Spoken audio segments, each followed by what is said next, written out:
احنا هنا في حدائق العاصمة تبع مركز بدر.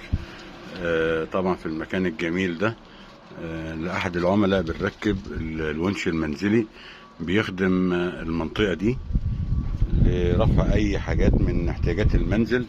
هنا في الدور السادس وركبنا الونش بالستاند بتاعه في التشطيبات الأخيرة، وبعد كده ياخد الشكل ده دهان وكلام من ده. نزل لنا أنبوبة بوتاجاز تحت اهي، نزلت تحت تطلع بكل سهولة. الأنبوبة طالعة اهي بكل سهولة، وادي الونش.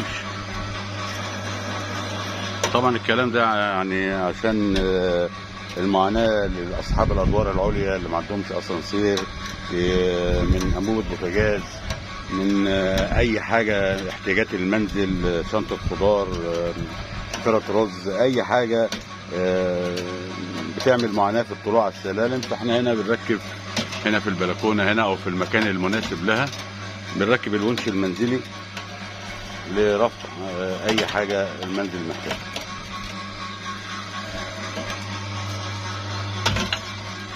شوفوا الانبوبة وهي طالعة، وده طبعا مفتاح الباور. بكل سهولة احنا بنضغط على مفتاح الباور بيطلع لنا انبوبة بوتاجاز او بيطلع لنا اي حاجة في حدود ال 100 كيلو ال 200 كيلو. وهنا انبوبة البوتاجاز اهي تطلع بسهولة، وفوق هنا مصد. وبعد كده اجيب الانبوبة او اجيب الحاجة اللي انا هجيبها وانزلها بقى في الايه على الارض دي.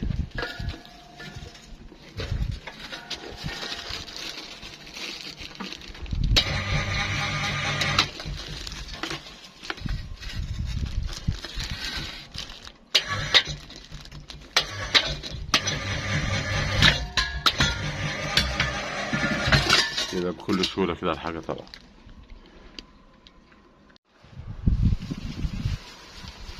العاصمة الإدارية، حي حدائق العاصمة.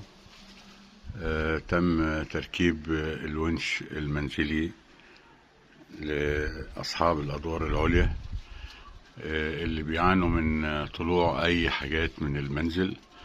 ده الونش الكهربي اللي يرفع على حسب قوة الموتور.